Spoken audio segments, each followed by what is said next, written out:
آپ ہادیہ ای میگزین مضمون کی آڈیو ریڈ آؤٹ سماعت کر رہے ہیں۔ سامعین السلام علیکم ورحمۃ اللہ وبرکاتہ۔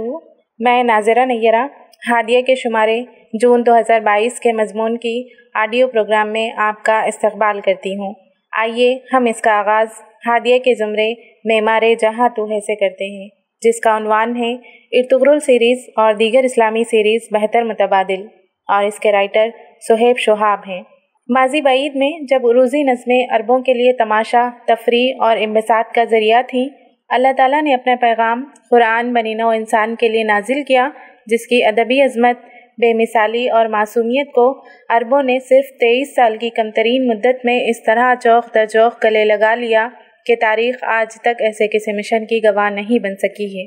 جب اللہ تعالیٰ نے اپنے رسول صلی اللہ علیہ وسلم کو آفاقی پیغام کی منادی کرنے کا حکم دیا تو اس وقت مکہ مکرمہ میں یہ رواج تھا کہ کپڑے اتار کر کوہ صفا سے اعلان کیا جاتا، جسے آج ہم بڑی بریکنگ نیوز یا شہروں میں تازہ خبر کہتے ہیں۔ یہ اس دور کا میڈیا یعنی ٹویٹر یا BBC تھا۔ نبی کریم صلی اللہ علیہ وسلم جنہوں نے اخلاق عالیہ کو کمال تک پہنچایا، اس روایت کے غیر اخلاقی حصے کو حذف کر کے اس دور کے جدید ذرائع ابلاغ سے استفادہ کیا تاکہ اپنے پہلے سے طے شدہ مقصد کو حاصل کیا جا سکے۔ خدا کے نبی 7ویں صدی کے ذرائع ابلاغ پر نظر رکھنے میں ناکام نہیں ہوئے، ہاں لیکن فرسودہ روایت کو حذف کر کے اس کی اہلیت اور افادیت سے باراور ہوئے۔ 21ویں صدی کو فیس بک جنریشن کہا جاتا ہے۔ وہ نسل جو ہیری پوٹر کو دیکھ کر پروان چڑھی ہے، وہ زیادہ پڑھائی نہیں کرتے ہیں۔ وہ رات دن کے طویل اوقات سوشل نیٹ ورک پر صرف کرتے ہیں، جہاں ٹک ٹاک کا ایک کلپ آپ کو ایک مشہور اسٹار بنا سکتا ہے۔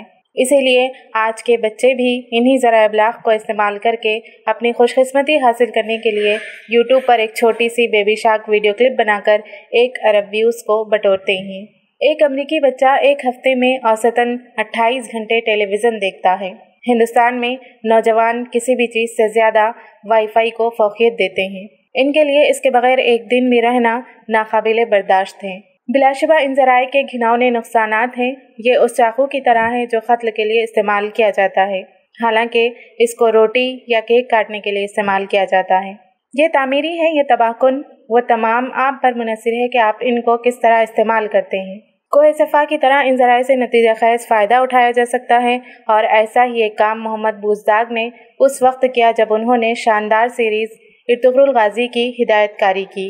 اس تر ڈرامے کی اردو ڈبنگ نے بر صغیر میں طوفان برپا کر کے نئے ریکارڈ قائم کر دیے۔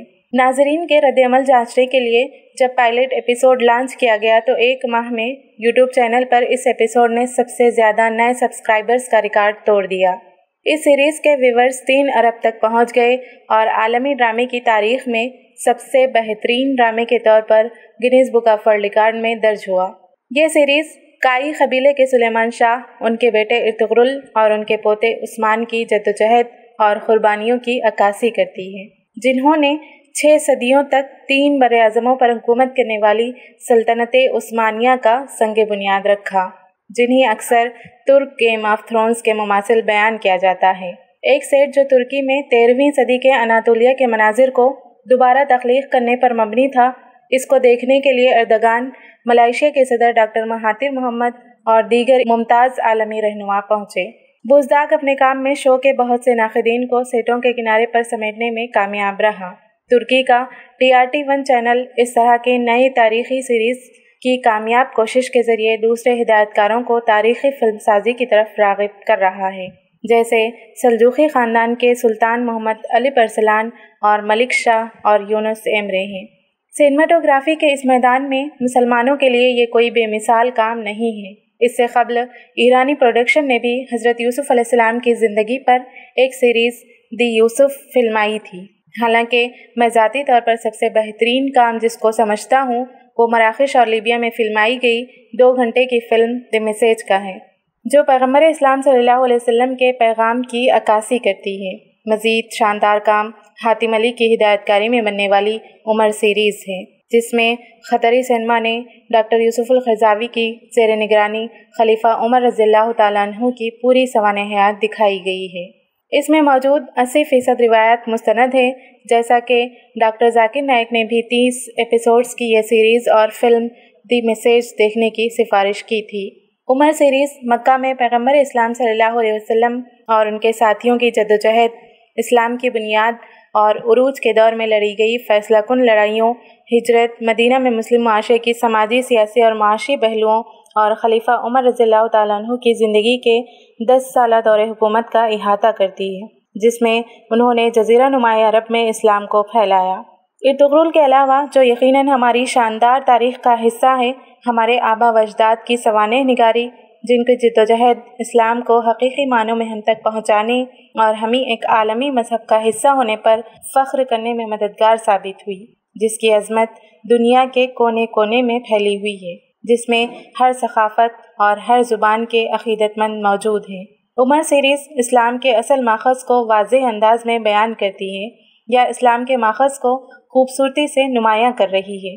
اس کی توجیہات اسلام کے ابتدائی خطوط پر استوار ہیں کہ آخر اسلام کیا ہے، کیا یہ مجازی پیغام تھا، یہ کب شروع ہوا اور ہر مسلمان کو کیا جاننا چاہیے، کس طرح یہ سلسلہ وارانہ انقلاب برپا ہوا۔ اس میں مکہ مکرمہ میں بت پرستوں اور دشمنوں کا نزول، رد عمل اور سازشوں کا عمل اور اس کے بدلے میں قرآن کے جوابات شامل ہیں۔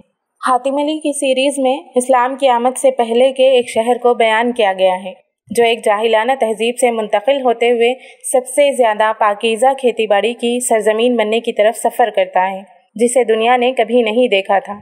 اس نے اس راستے کو کھول دیا جہاں خالد بن ولید رضی اللہ تعالیٰ عنہ جیسے عظیم صحابی ابتدا میں نبی صلی اللہ علیہ وسلم کے دشمنوں کے ساتھ مل کر سازشیں کرتے ہیں، پھر یہاں تک کہ وہ عظیم ترین اسلامی فوجی اور کمانڈر بن گئے۔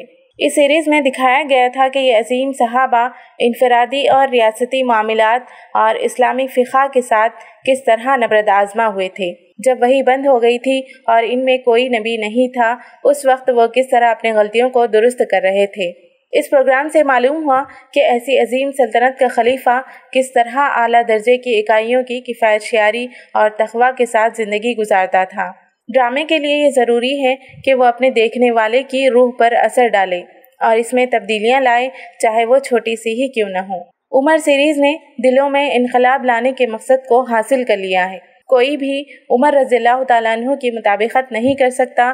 ایک عظیم ترین ساتھی لیکن اداکار سمر اسماعیل نے اس کردار کو اپنی بہترین صلاحیت کے مطابق جذب کرنے کی پوری کوشش کی۔ بلا شبہ ان عظیم شخصیات کی یادداشتوں کو پڑھنے سے بہتر اور کوئی چیز نہیں ہے جو ان کی قربانیوں یا جدوجہد کو بیان کرتی ہے۔ تاہم جو نسل اسے پڑھنے سے گریز کرتی ہے، اس کے لیے یہ ہالی ووڈ اور بالی ووڈ سے بچنے کا ایک عبوری متبادل ذریعہ ہے۔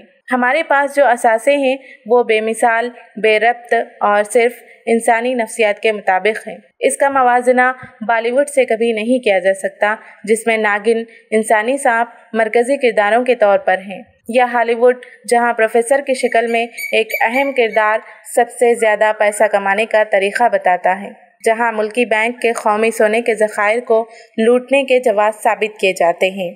ضرورت اس بات کی ہے کہ مسلمانوں کو کرۂ ارض کے سب سے زیادہ اثر انگیز ذرائع ابلاغ کے اس دائرے کو اثر انگیز کیا جائے اور ہمارے کلام کو مسلمانوں اور غیر مسلموں دونوں تک پھیلایا جائے جو اس فن کو سیاہ و سفید کرنے میں ماہر ہیں۔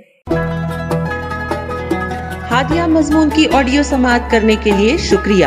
امید ہے کہ آپ کو پسند آیا ہوگا۔ ہمیں آپ کے مشورے کا انتظار رہے گا۔ اپنا مشورہ، تبصرہ اور مضامین editor@hadia.in پر ارسال کریں اور ہادیہ ای میگزین کے مضامین کو پڑھنے کے لیے ویب سائٹ www.hadia.in سبسکرائب کریں۔ انشاءاللہ ہم اگلے ہادیہ ای میگزین کے شمارے سے دلچسپ مضامین کی آڈیو لے کر حاضر ہوں گے۔ تب تک کے لیے اجازت۔ اللہ حافظ۔